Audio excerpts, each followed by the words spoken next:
Hi guys, आप सबका हमारे YouTube channel Tasmiya career academy पे स्वागत है। गाइज, आज जो हम आपको डिटेल देने जा रहे हैं वो देने जा रहे हैं AAI रिक्रूटमेंट 2025 के नोटिफिकेशन के बारे में। AAI यानी कि एयरपोर्ट अथॉरिटी ऑफ इंडिया ने सीनियर असिस्टेंट की 32 वैकेंसीज के लिए अपना नोटिफिकेशन जारी किया है। अगर आप भी इन वैकेंसीज के लिए अप्लाई करना चाहते हैं तो गाइज ये वीडियो आपके लिए बहुत ज्यादा इंपॉर्टेंट है, क्योंकि इस वीडियो में हमने पूरा डिटेल में बताया कि क्या मिनिमम क्वालिफिकेशन मांगी गई है, क्या आपका सिलेक्शन प्रोसेस रहेगा, लास्ट डेट अप्लाई करने की कब है और ऑनलाइन जाकर के कैसे आपको रजिस्ट्रेशन और फॉर्मेलिटीज पूरी करनी होगी। तो गाइस पूरा वीडियो देखिएगा और साथ ही साथ में हमारे इस यूट्यूब चैनल को सब्सक्राइब कर लें, लाइक करें और ज्यादा से ज्यादा शेयर करें। तो गाइस सबसे पहले बात करते हैं इनकी ऑफिशियल वेबसाइट की। इनकी जो ऑफिशियल वेबसाइट है वो है www.aai.aero, जहां पर जाकर के आपको रजिस्ट्रेशन और फॉर्मेलिटीज पूरी करनी होगी। रिक्रूटमेंट अथॉरिटी जो रहेगी आपकी AAI रहेगी, यानी कि एयरपोर्ट अथॉरिटी ऑफ इंडिया रहेगी। पोस्ट नेम की अगर हम बात करें तो ये आपका सीनियर असिस्टेंट की पोस्ट रहेगी अलग अलग डिपार्टमेंट में। टोटल वैकेंसी जो आपका 32 वैकेंसीज के लिए उन्होंने अपना नोटिफिकेशन जारी किया है। जेंडर की अगर हम बात करें तो इसमें मेल एंड फीमेल यानी कि man and women both can apply for these vacancies है। जॉब लोकेशन की अगर बात करें तो इसमें जो आपका ईस्टर्न रीजन्स में आपकी पोस्टिंग दी जाएगी और जरूरत पड़ी तो जहां जहां AAI यानी कि एयरपोर्ट्स अथॉरिटी ऑफ इंडिया है वहां पर आपकी कहीं भी पोस्टिंग दी जा सकती है।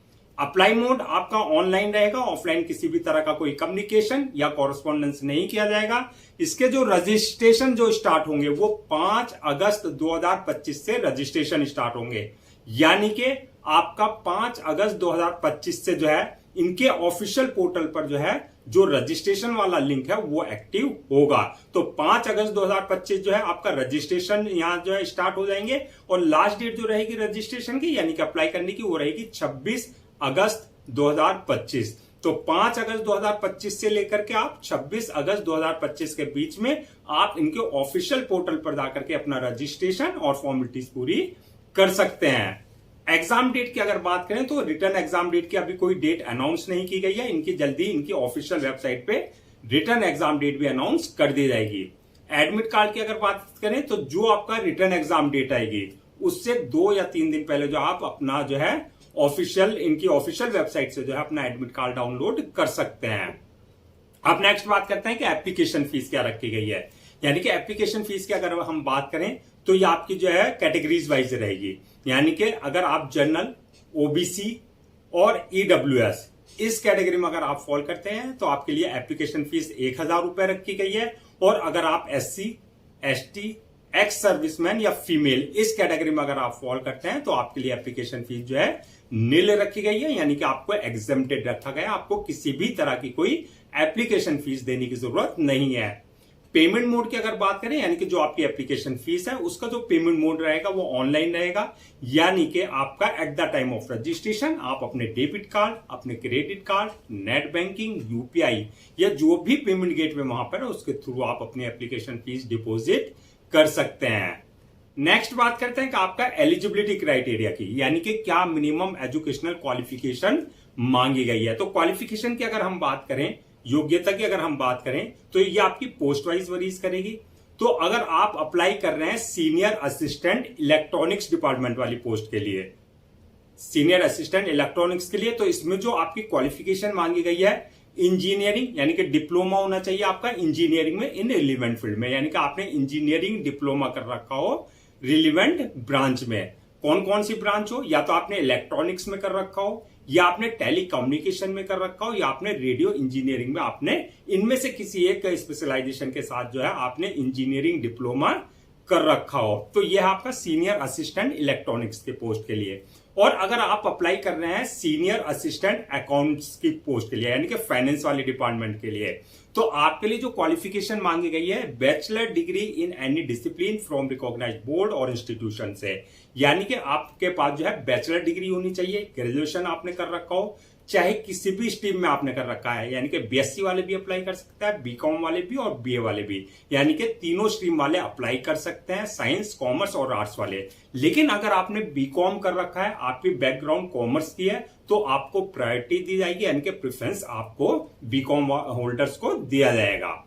अब बात करते हैं अगर आप सीनियर असिस्टेंट ऑफिशियल लैंग्वेज की पोस्ट के लिए अप्लाई कर रहे हैं, तो इसमें जो आपकी क्वालिफिकेशन मांगी गई है master degree in relevant subjects में, यानी कि हिंदी और इंग्लिश और हिंदी इन सब्जेक्ट्स में अगर आपने मास्टर डिग्री कर रखी है तो आपके पास जो है ये अपॉर्चुनिटी है कि आप सीनियर असिस्टेंट ऑफिशियल लैंग्वेज वाली पोस्ट के लिए जो है अप्लाई कर सकते हैं। यानी कि टोटल लगा करके आपके पास अगर बैचलर डिग्री है, आपके पास डिप्लोमा इन इंजीनियरिंग है, आपके पास जो है master degree in relevant subjects में है, तो और प्लस आपके पास जो है एक्सपीरियंस इन रिलेवेंट फील्ड में है, तो आप इन वैकेंसीज के लिए जो है अप्लाई कर सकते हैं।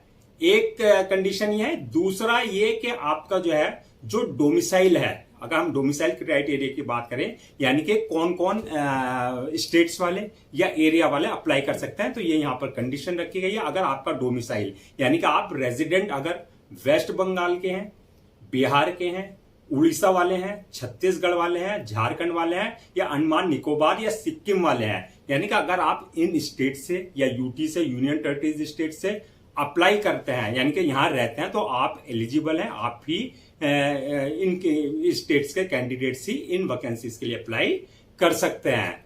अब बात करते हैं एज लिमिट की। तो एज लिमिट की अगर बात करें तो मिनिमम 18 साल और मैक्सिमम 30 साल रखी गई है। 18 और 30 के बीच में अगर आपकी एज है तो आप इन वैकेंसीज के लिए अप्लाई कर सकते हैं। एज रिलैक्सेशन की अगर हम बात करें तो as per government rules and regulations, यानी कि जो आपके एयरपोर्ट्स अथॉरिटी के नॉर्म्स है, रूल्स एंड रेगुलेशंस है, वो जो आपके जो है दिया जाता है एज रिलैक्सेशन में रिजर्व कैटेगरीज वालों को, वो प्रॉपर एज रिलैक्सेशन आपको दिया जाएगा। नेक्स्ट बात करते हैं कि आपका जो है सिलेक्शन किस बेसिस पे होगा, यानी कि क्या सिलेक्शन प्रोसेस रखा गया है। तो इसमें जो सिलेक्शन प्रोसेस रहेगा, इसमें मल्टीपल स्टेजेस रहेंगी जो आपको क्लियर करनी होगी। फर्स्ट स्टेज जो होगी, इसमें पहली स्टेज वो आपके रिटन एग्जामिनेशन की होगी, यानी कि आपका रिटन एग्जाम कंडक्ट किया जाएगा। ये आपका ऑनलाइन यानी कि सीबीटी कंप्यूटर बेस्ड टेस्ट होगा। जो रिटर्न क्वालिफाई कर लेंगे, सेकंड स्टेज होगी आपकी स्किल टेस्ट की। अगर आपकी पोस्ट के लिए अप्लाई होता है, किस किस पोस्ट के लिए, जैसे अकाउंट्स और ऑफिशियल लैंग्वेज वालों के लिए, अगर आप अकाउंट्स वाली डिपार्टमेंट्स के लिए यानी कि फाइनेंस वाले डिपार्टमेंट्स के लिए, और जी आपका ऑफिशियल लैंग्वेज वाली पोस्ट के लिए अप्लाई कर रहे हैं डिपार्टमेंट के लिए, तो आपको जो है कंप्यूटर लिटरेसी टेस्ट आपका लिया जाएगा, यानी कि कंप्यूटर से रिलेटेड आपका टेस्ट होगा, स्किल टेस्ट। और थर्ड स्टेज रहेगी डॉक्यूमेंट्स वेरिफिकेशन की, यानी कि at the time of registration जो भी आपने अपने डॉक्यूमेंट्स अपलोड किए हैं वो सारे डॉक्यूमेंट्स आपका ओरिजिनल चेक किए जाएंगे, यानी कि वेरीफाई किए जाएंगे। और लास्ट स्टेज होगी मेडिकल एग्जामिनेशन की, यानी कि जिस पोस्ट के लिए आपने अप्लाई किया है उसके लिए देखा जाएगा कि आप मेडिकली पूरी तरीके से फिट हैं या नहीं है। तो ये मल्टीपल स्टेजेस रहेंगी जो आपको क्लियर करनी होगी। अब बात करते हैं जो आपका ऑनलाइन रिटर्न एग्जाम होगा। फर्स्ट स्टेज जो है रिटर्न एग्जामिनेशन वाली, उसका क्या एग्जाम पैटर्न रहेगा, क्या उसका सिलेबस रहेगा। तो सबसे पहले बात करते हैं हम जो तीनों पोस्ट हैं ये, इनके लिए एग्जाम पैटर्न सेम ही रहेगा। जैसे आपका ऑनलाइन एग्जाम होगा, सीबीटी कंप्यूटर बेस्ड टेस्ट रहेगा। मैक्सिमम मार्क्स की अगर हम बात करें तो 100 मार्क्स का आपका ये पेपर रहेगा। टाइम सभी पोस्ट के लिए जो है दो घंटे का टाइम रहेगा पेपर को सॉल्व करने का। नेगेटिव मार्किंग की अगर बात करें तो नेगेटिव यानी कि रॉन्ग आंसर के लिए नेगेटिव मार्किंग का प्रोविजन नहीं रखा गया है, यानी कि गलत आंसर पे आपका जो है मार्क्स डिडक्ट नहीं किए जाएंगे। अब बात करते हैं सिलेबस। तो इसका सिलेबस थोड़ा सा जो है पोस्ट वाइज वरीज करेगा, अलग अलग पोस्ट के लिए थोड़ा सा अलग अलग टॉपिक रहेंगे।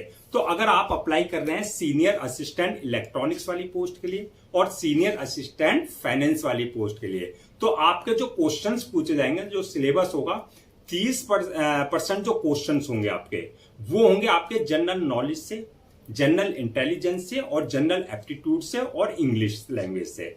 30% क्वेश्चन आपके यहां से कवर किए जाएंगे और 70% क्वेश्चन जो होंगे आपकी जो प्रोफेशनल नॉलेज है, यानी कि जो आपकी एजुकेशनल बैकग्राउंड है, जिस पोस्ट के लिए आपने अप्लाई किया उसका जो क्राइटेरिया है, यानी कि फाइनेंस वालों के लिए फाइनेंस से रिलेटेड, यानी कि अकाउंट्स वालों के अकाउंट से रिलेटेड क्वेश्चन होंगे, और इलेक्ट्रॉनिक्स वालों के लिए जो है आपका इलेक्ट्रॉनिक्स से यानी कि इंजीनियरिंग से रिलेटेड आपके जो है क्वेश्चंस पूछे जाएंगे। तो 70% क्वेश्चंस आपकी प्रोफेशनल नॉलेज यानी कि एजुकेशनल बैकग्राउंड से, और 30% जो आपके इन टॉपिक से general knowledge, general intelligence, general aptitude and English language से आपका जो है क्वेश्चंस आपसे पूछे जाएंगे। तो यह है आपका सीनियर असिस्टेंट इलेक्ट्रॉनिक्स और सीनियर असिस्टेंट फाइनेंस वाली जॉब के लिए।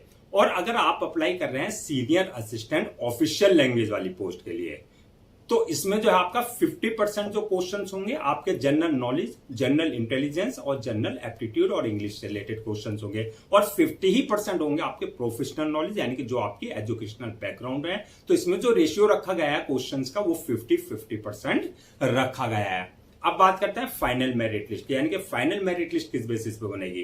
तो फाइनल मेरिट लिस्ट की अगर हम बात करें तो जो आपका रिटर्न एग्जाम हुआ, ऑनलाइन रिटर्न एग्जाम, उसमें जो मार्क्स आपने ऑब्टेन किया है यानी कि उसकी परफॉर्मेंस पे, प्लस जो आपका डॉक्यूमेंट्स वेरिफिकेशन वाला स्टेज है, इस बेस पे आपकी फाइनल मेरिट लिस्ट तैयार की जाएगी। नेक्स्ट बात करते हैं सैलरी एंड अलाउंसेस की, यानी कि सैलरी, अलाउंसेस और अदर्स बेनिफिट्स की अगर बात करें तो इसमें जो स्टार्टिंग सैलरी होगी आपकी 36,000 से लेकर के 1,10,000 तक रहेगी। यानी कि आपका सिलेक्शन होने के बाद जैसे जैसे आपको एक्सपीरियंस होगा उसके अकॉर्डिंग आपका प्रमोशन और इंक्रीमेंट होगा। अलाउंसेस एंड अदर्स बेनिफिट्स की अगर बात करें तो ये जो आपका अलाउंसेस और अदर्स बेनिफिट जो है आपका एयरपोर्ट्स अथॉरिटी ऑफ इंडिया के जो नॉर्म्स हैं, रूल्स एंड रेगुलेशंस है जो इंप्लॉय को दिए जाते हैं, वो प्रॉपर आपको सब दिए जाएंगे। नेक्स्ट बात करते हैं कैटेगरीज वाइज, अगर हम ये जो वैकेंसीज है 32, अगर इनको कैटेगरीज वाइज ब्रेक डाउन करें यानी कि किस कास्ट के लिए कितनी वैकेंसीज रिजर्व रखी गई है, तो जनरल वालों के लिए 21 वैकेंसीज रहेगी, ओबीसी वालों के लिए 4 है, एससी वालों के लिए 4 है, एसटी वाले के लिए 1 है, और ईडब्ल्यूएस वालों के लिए 2 वैकेंसीज, यानी कि इस तरीके से आपकी 32 वैकेंसीज जो है रिजर्व रखी गई है। पोस्ट वाइज अगर हम इनको ब्रेक डाउन करें यानी कि किस पोस्ट के लिए कितनी वैकेंसीज रहेगी, तो ये सीनियर असिस्टेंट इलेक्ट्रॉनिक्स के लिए जो है आपकी किस पोस्ट रहेंगी, यानी कि 21 पोस्ट रखी गई हैं। सीनियर असिस्टेंट अकाउंट्स यानी कि फाइनेंस वालों के लिए 10 पोस्ट रखी गई हैं, और सीनियर असिस्टेंट ऑफिशियल लैंग्वेज वाले के लिए जो है 1 पोस्ट रहेंगी। तो इस तरीके से आपकी 32 वैकेंसी जो है ये आपकी जो है फिल की जाएगी। अब बात करते हैं कि आपका जो है कौन कौन से सपोर्टिंग डॉक्यूमेंट्स है जो आपको रेडी रखना है। तो डॉक्यूमेंट्स की अगर बात करें तो सबसे पहले जो आपका एकेडमिक सर्टिफिकेट्स है, यानी कि जैसे आपकी 10th की मार्कशीट हुई, 12th की मार्कशीट हुई, या उसका सर्टिफिकेट्स हुआ, इसके अलावा जो आपका बैचलर डिग्री है या मास्टर डिग्री है, चाहे वो आपने सेमेस्टर वाइज किया है चाहे वो ईयर वाइज किया, वो सारे डॉक्यूमेंट्स आपको पहले से ही स्कैन कॉपी करा करके रखना है। प्लस जो आपका एक्सपीरियंस सर्टिफिकेट है, यानी कि जिस डिपार्टमेंट या कंसर्न अथॉरिटी में आपने अथॉरिटी में वर्क किया है, एक्सपीरियंस लिया है, उससे रिलेटेड आपके पास जो है कंसर्न डिपार्टमेंट और कंसर्न अथॉरिटी से आपके पास जो है एक्सपीरियंस लेटर होना चाहिए। इसके अलावा बर्थ सर्टिफिकेट, यानी कि 10th की मार्कशीट में अगर डेट ऑफ बर्थ मेंशन नहीं है तो बर्थ सर्टिफिकेट आपके पास कंसर्न अथॉरिटी से होना चाहिए। इसी तरीके से आपका domicile certificate, caste certificate, income certificate और आपका डिसेबिलिटी सर्टिफिकेट, यानी कि अगर आप इनमें से किसी भी चीज का रिजर्वेशन ले रहे हैं तो आपके पास कंसर्न अथॉरिटी और कंसर्न डिपार्टमेंट से आपके पास जो है ये सर्टिफिकेट्स आपके पास जो है होने चाहिए। इसके अलावा ID proof, address proof, passport size photo वगैरह, ये सिग्नेचर वगैरह, ये सारे डॉक्यूमेंट्स आपको पहले से ही स्कैन कॉपी करा करके रखने हैं। आप बात करते हैं how to apply for this vacancy, यानी कि आप इन वैकेंसीज के लिए कैसे अप्लाई कर सकते हैं। तो जैसा कि हमने स्टार्टिंग में बताया था, आपको जो है सबसे पहले इनकी ऑफिशियल वेबसाइट www.aai.aero पर विजिट करना है। जब आप होम पेज पे जाएंगे, कैरियर रिक्रूटमेंट वाले सेक्शन में जाएंगे, वहां पे आपको लिंक मिलेगा AAI सीनियर असिस्टेंट अप्लाई का लिंक दिया होगा, वहां आपको क्लिक करना है। उसके बाद जो है वहां क्लिक करने के बाद जो आपको जो है यहां पर इस बात का ध्यान देना है, अगर आपने इनके ऑफिशियल पोर्टल पर अपने आप को पहले से रजिस्टर नहीं करा रखा है तो आपकी जो पर्सनल डिटेल्स है प्लस वैलिड ईमेल आईडी है और मोबाइल नंबर से अपना जो है अपने आप को रजिस्टर करा लेना है, यानी कि वहां से आपको credential, user name, password generate करना है। और अगर ऑलरेडी आपने करा रखा है इनके पोर्टल पर अपने आप को रजिस्टर, तो जो आपका यूजर नेम पासवर्ड है यानी कि क्रेडेंशियल है, उससे आपको लॉगिन करना है। लॉगिन करने के बाद जो आपका एप्लीकेशन फॉर्म आएगा, वहां आपको पूरी अपनी डिटेल्स एक्यूरेट फिल करनी होगी। डिटेल्स फिल करने के बाद नेक्स्ट ऑप्शन रहेगा अपलोड योर डॉक्यूमेंट्स का, यानी कि जो भी आपके डॉक्यूमेंट्स हैं वो सारे आपको डॉक्यूमेंट्स अपलोड करने होंगे। इसके अलावा जो है passport size photo, signature, thumb impression, जो भी रिक्वायर्ड डॉक्यूमेंट्स है, सपोर्टिंग डॉक्यूमेंट्स हैं, वो सारे डॉक्यूमेंट्स आपको उनके प्रेस्क्राइब्ड फॉर्मेट यानी कि डायमेंशन के हिसाब से अपलोड करने होंगे।